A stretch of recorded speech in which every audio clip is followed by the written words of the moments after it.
Hello friends,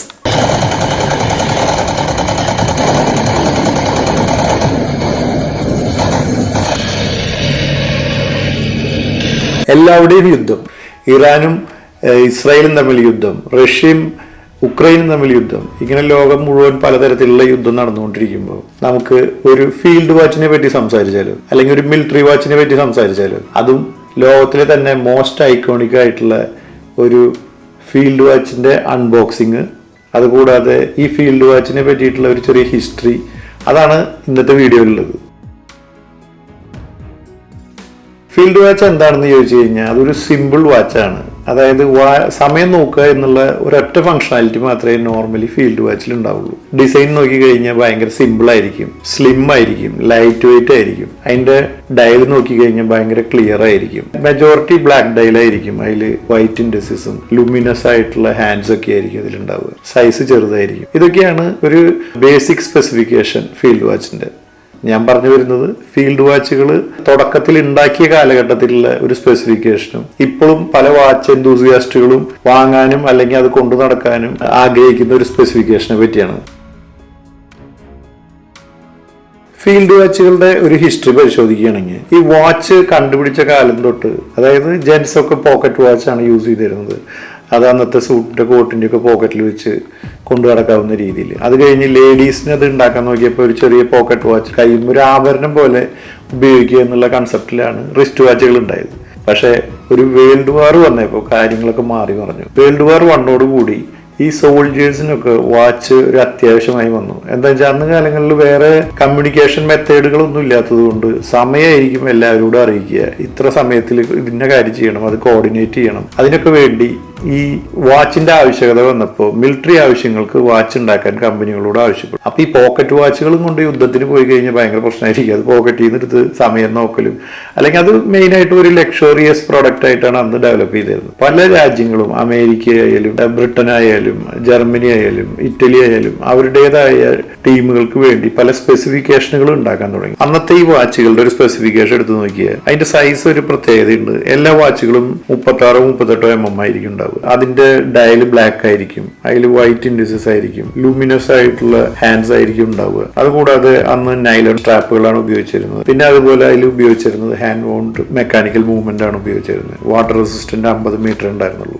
ഇതിനൊക്കെ ഒരു പ്രത്യേക കാരണങ്ങൾ ഉണ്ടായിരുന്നു ഈ സ്പെസിഫിക്കേഷന് വേണ്ടി. ബിക്കോസ് ഇതൊരു ലക്ഷറി ആയിട്ടല്ലേ യൂസ് ചെയ്തിരുന്നത്, സമയം നോക്കുക എന്നുള്ള ഒരു ഉദ്ദേശത്തിലാണ്. പിന്നെ റിഫ്ലക്ഷൻ ചെയ്യുന്ന മെറ്റീരിയൽസ് ഉപയോഗിച്ചിട്ടുള്ള കേസുകളൊന്നും ഉണ്ടാക്കാൻ പാടില്ല. പിന്നെ ഇത് റഫ് ആൻഡ് ടഫ് ആയിട്ട് യൂസ് ചെയ്യണം. ഇതിൽ വേറെ ഫംഗ്ഷനാലിറ്റികളൊന്നും വേണ്ട. സമയം കൃത്യമായിട്ട് രാത്രി പാതിരിക്കോ എവിടെ ഇരുന്നാലും നോക്കിയാൽ കാണാവുന്ന രീതിയിലുള്ള ഡയറികളൊക്കെയാണ് വേണ്ടത്. പിന്നെ ഈ സൈസ് ഒക്കെ നോക്കി കഴിഞ്ഞാൽ ഇപ്പോഴത്തെ ഒരു ജനറേഷനാണ് 40 mm 45 mm വരെയൊക്കെയാണ് ഇപ്പോഴത്തെ ഒരു വാച്ചിന്റെ സൈസ്. അപ്പൊ പക്ഷെ ഇപ്പോഴും ഈ വാച്ച് എന്തൂസിയാസ്റ്റ് ഒരു ഫീൽഡ് വാച്ച് വാങ്ങണമെങ്കിൽ 38-36 mm ഉള്ള വാച്ച് അന്വേഷിച്ച് നടക്കുന്നത് കാണാം. അതുകൊണ്ട് ഈ ഹാർഡ് കോർ ആയിട്ടുള്ള എന്തൂസിയാസ്റ്റുകളൊക്കെ ഒരു ഫീൽഡ് വാച്ചിനെ 38 mm ആണ് കൺസിഡർ ചെയ്യുക. ബാക്കിയുള്ളതൊക്കെ ഇപ്പൊ 42 ഉണ്ടോ എന്ന് ചോദിച്ചാൽ 42 ഉണ്ട്, 45 ഉണ്ട്, ഡിജിറ്റൽ ആയിട്ടുള്ളതുണ്ട്, പല ഫംഗ്ഷനാലിറ്റി ഉള്ളതുണ്ട്, 50 പോയിട്ട് 100, 200, 300 വാട്ടർ റെസിസ്റ്റന്റ് ഉള്ളതുണ്ട്. ഇന്നത്തെ കാലത്തൊക്കെ മാറി. ഞാൻ ഈ പറയുന്നത് ഫീൽഡ് വാച്ച് ഉണ്ടായ കാലത്തെ ഒരു സ്പെസിഫിക്കേഷനെ പറ്റിയായിരുന്നു. പിന്നെ ഇത് ഉണ്ടാക്കിയായിരുന്നെന്ന് ചോദിച്ചു കഴിഞ്ഞാൽ അമേരിക്കയിലാണെങ്കിൽ ബുളോവ, ഹാമിൽട്ടൺ പോലുള്ള കമ്പനികളും, യൂറോപ്പിലാണെങ്കിൽ ലോഞ്ചിൻ, ഒമേഗ, IWC, ഇങ്ങനെ പല കമ്പനിക്കാരും ഈ വാച്ചസ് ഉണ്ടാക്കിയിരുന്നു. അപ്പോൾ ഫീൽഡ് വാച്ചുകളുടെ ഹിസ്റ്ററിയും അതുമായി ബന്ധപ്പെട്ട കാര്യങ്ങൾ ഒരുപാട് പറഞ്ഞ് ബോറടിപ്പിക്കുന്നില്ല. നമുക്ക് അൺബോക്സിംഗിലേക്ക് കിടക്കാം. നമ്മളുടെ വാച്ച് കൂടെ തന്നെയുണ്ട്. ഹാമിൽട്ടൺ കാക്കി ഫീൽഡ് മെക്കാനിക്കൽ എന്ന് പറഞ്ഞ ഐക്കോണിക് ഡിസൈനുള്ള വാച്ച് എന്തൂസിയാസ്റ്റുകളുടെയൊക്കെ ഒരു ഹരം എന്ന് പറയാവുന്ന ഒരു ഫീൽഡ് വാച്ചാണ് നമ്മളിന്ന് അൺബോക്സ് ചെയ്യാൻ പോകുന്നത്. അപ്പൊ ഹാമിൽട്ടൺ എന്നുള്ള ബ്രാൻഡ് നമ്മുടെ നാട്ടിലധികം ആൾക്കാർ ചിലപ്പോൾ ശ്രദ്ധിച്ചിട്ടുണ്ടാവില്ല. ഇത് ഒമേഗ, ലോഞ്ചിൻ, ടിസോ, റാഡോ, ബ്ലാങ്ക് പേ, ആ ഗ്രൂപ്പായ സ്വാച്ച് ഗ്രൂപ്പിന്റെ അണ്ടറിലുള്ള ഒരു വാച്ച് ബ്രാൻഡാണ്. ഒരുപാട് ഐക്കോണിക് ആയിട്ടുള്ള ക്ലാസിക് ഡിസൈനുകളുള്ള വാച്ച് മോഡൽസ് ഉള്ള ഏത് കാറ്റഗറി, ഡൈവർ ആയാലും ഏവിയേഷൻ ആയാലും ഫീൽഡ് വാച്ച് ആയാലും ഏത് സ്റ്റൈലിലുള്ള വാച്ചുകൾ നടക്കുന്ന ഒരു വാല്യൂ ഫോർ മണി ആയിട്ടുള്ള ഒരു ലക്ഷറി വാച്ച് ബ്രാൻഡാണ് ഹാമിൽട്ടൺ. അപ്പൊ നമുക്ക് തുറന്നു നോക്കാം. ഒരു സിമ്പിൾ പേപ്പർ ബോക്സ് ആണ്. അതിൻ്റെ ഉള്ളിൽ ഇങ്ങനെ ഹാമിൽട്ടൻ്റെ വുഡൻ സ്റ്റൈലിലുള്ള ഒരു ബോക്സ് ഉണ്ട്. ഇതിൻ്റെ കൂടെ വരുന്ന കുറച്ച് ഡോക്യുമെന്റുകളൊക്കെ നമുക്കൊന്ന് നോക്കാം. ഒന്നൊരു യൂസർ മാനുവലാണ്, അടുത്തത് ഒരു ഇൻ്റർനാഷണൽ വാറണ്ടി, പിന്നെ ഇതിൻ്റെ ആ കാർഡ് 2 years വാറണ്ടിയാണ്. ഇവർ ഇൻ്റർനാഷണൽ വാറണ്ടിയാണ് പ്രൊവൈഡ് ചെയ്യുന്നത് ആസ് യൂഷ്വൽ. ഈ ഹാമിൽട്ടൺ കാക്കി ഫീൽഡ് മെക്കാനിക്കൽ വാച്ച് വളരെ ഫേമസ് ആവാനും അതുപോലെ അതിൻ്റെ ഒരു എന്തൂസിയാസ്റ്റുകൾക്ക് ഒരു ഇൻട്രസ്റ്റിംഗ് ടോപ്പിക് ആവാനും കാരണം അതിൻ്റെ ഡിസൈൻ മാത്രമൊന്നുമല്ല, ആ ഹാമിൽട്ടൺ വാച്ചിന് പിന്നിലുള്ള ഒരു വലിയ ഹിസ്റ്ററി കൂടിയാണ്. ഹിസ്റ്ററി ഇപ്പോൾ ഞാൻ പറയുന്നില്ല, നിങ്ങൾ പിന്നെ എനിക്ക് പോകുന്നു. അതുകൊണ്ട് നമുക്ക് ആദ്യം വാച്ചിനെ ഒന്ന് ഡീറ്റെയിൽ ആയിട്ട് റിവ്യൂ ചെയ്യാം. ബോക്സ് നമുക്ക് മാറ്റി വയ്ക്കാം. ഇതാണ് ആ ഒരു വാച്ച്.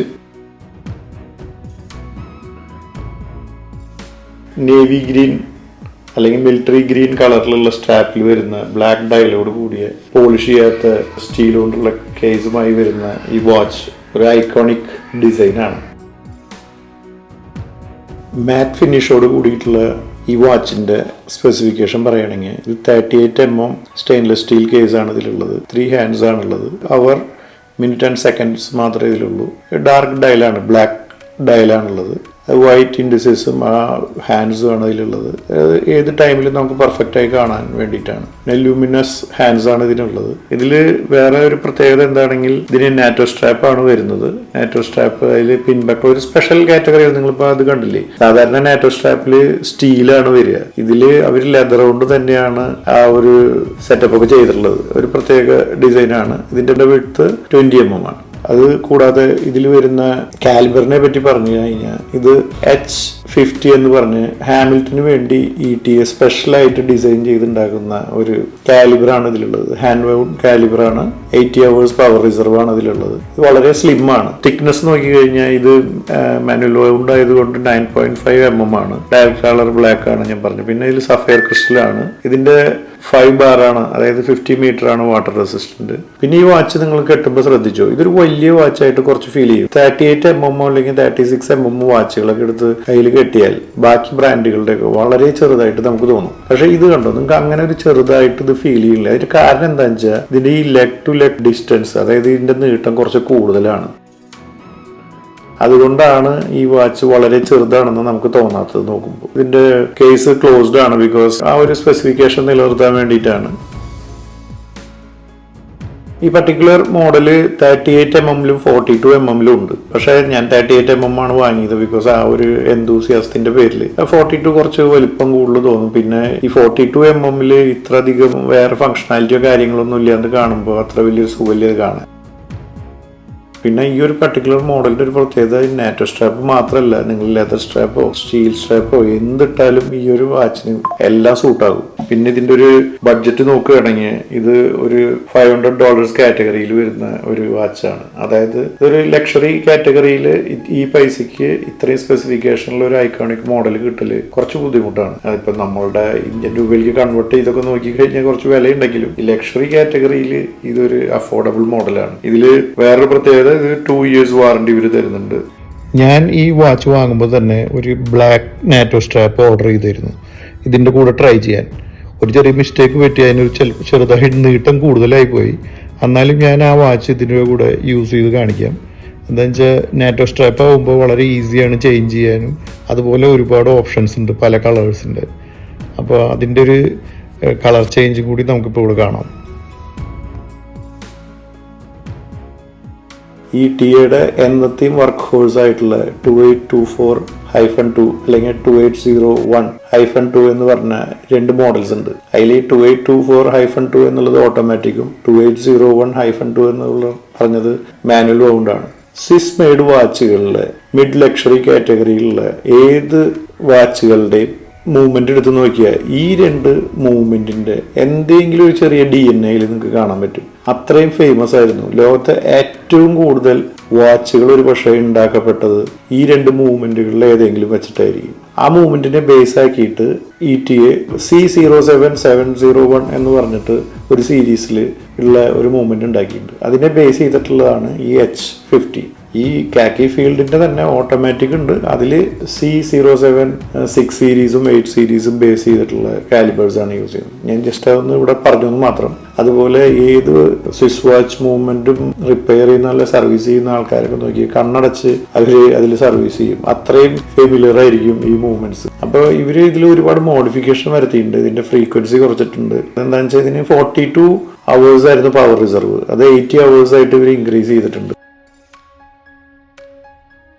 ടെക്നിക്കൽ ടേംസ് വിട്ട് നമുക്ക് ഇനി കുറച്ച് ഹിസ്റ്ററി പറയാം ഹാമിൽട്ടൺ വാച്ചിനെ പറ്റി. ഹാമിൽട്ടൺ വാച്ചസ് 1892 ലങ്കാസ്റ്റർ പെൻസിൽവാനിയയിലാണ് ആദ്യമായിട്ട് ഇത് തുടങ്ങുന്നത്. ആ തുടങ്ങുന്ന കാലത്ത് ഇവർ ഈ പോക്കറ്റ് വാച്ചുകൾ ഉണ്ടാക്കുന്നതിൽ വളരെ വിദഗ്ധരായിരുന്നു. ഈ പോക്കറ്റ് വാച്ചുകൾ ഉണ്ടാക്കുന്നതിൽ ഭയങ്കര ആക്യുറസിയും അതേപോലെ ക്വാളിറ്റി നിലനിർത്തുന്നതിലും ഇവർ വളരെയധികം ശ്രദ്ധിച്ചിരുന്നു. ഇവര് 1912 ആകുമ്പോൾ ഒരുപാട് റെയിൽവേ ആക്സിഡന്റുകൾ ഉണ്ടാവുകയുണ്ട്. റെയിൽവേയില് സമയമൊന്നും കറക്റ്റ് നോക്കാതെ അല്ലെങ്കിൽ അത് മോണിറ്റർ ചെയ്യാൻ സെറ്റപ്പ് ഇല്ലാതെ വളരെ ബുദ്ധിമുട്ടിയപ്പോൾ ഗവൺമെന്റ് ഇന്റർഫിയർ ചെയ്തിട്ട് ആക്യുറേറ്റ് വാച്ചുകൾ ഉണ്ടാവണം എന്ന് പറഞ്ഞപ്പോൾ ഹാമിൽട്ടൺ ആണ് അതിൽ മുന്നിട്ട് നിന്ന് റെയിൽ റോഡിന് വേണ്ടിയിട്ടുള്ള വാച്ചുകൾ ഉണ്ടാക്കുന്നത്. അങ്ങനെ 56% അവർ അതിന്റെ മാർക്കറ്റ് ഷെയർ കൊണ്ടുവന്നിരുന്നു. 1917 ഇവര് ഒരു വേൾഡ് വാർ 1 വേണ്ടിയിട്ട് ഒരു മിലിറ്ററി വാച്ച് ഉണ്ടാക്കുന്ന രംഗത്തിറങ്ങുന്നത്. അവര് 1942 വേൾഡ് വാർ 2 സമയത്ത് ഓൾമോസ്റ്റ് 10 ലക്ഷം വാച്ച് ഉണ്ടാക്കി US ഗവൺമെന്റ് സപ്ലൈ ചെയ്തു എന്നാണ് പറയപ്പെടുന്നത്. അപ്പൊ ഈ കാക്കി മോഡൽ ആണ് ഇവരുടെ ഈ ഫീൽഡ് വാച്ചും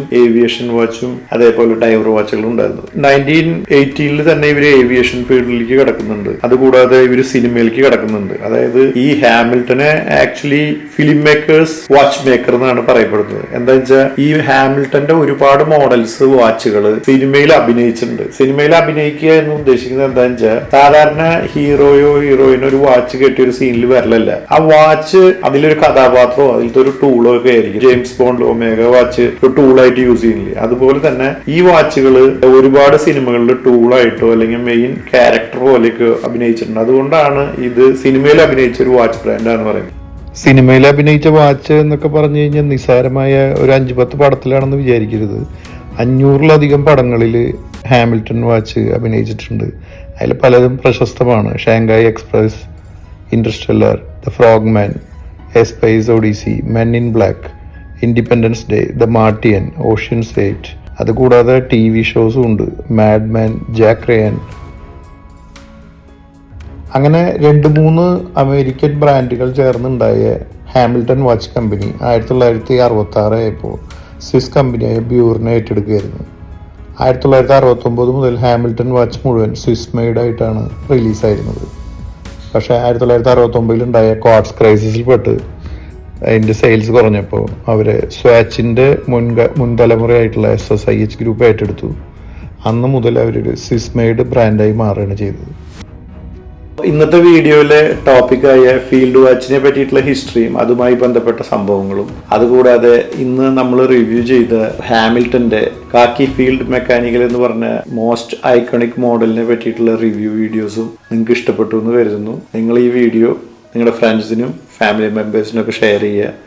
അടുത്തൊരു വീഡിയോയിൽ കാണുന്നവരിക്കും എൻ്റെ വീഡിയോസ് കാണുക, മെസ്സേജ് ചെയ്യുക, കമൻറ്റ് ചെയ്യുക, അതുകൂടാതെ സബ്സ്ക്രൈബും ചെയ്യുക എൻ്റെ ചാനൽ.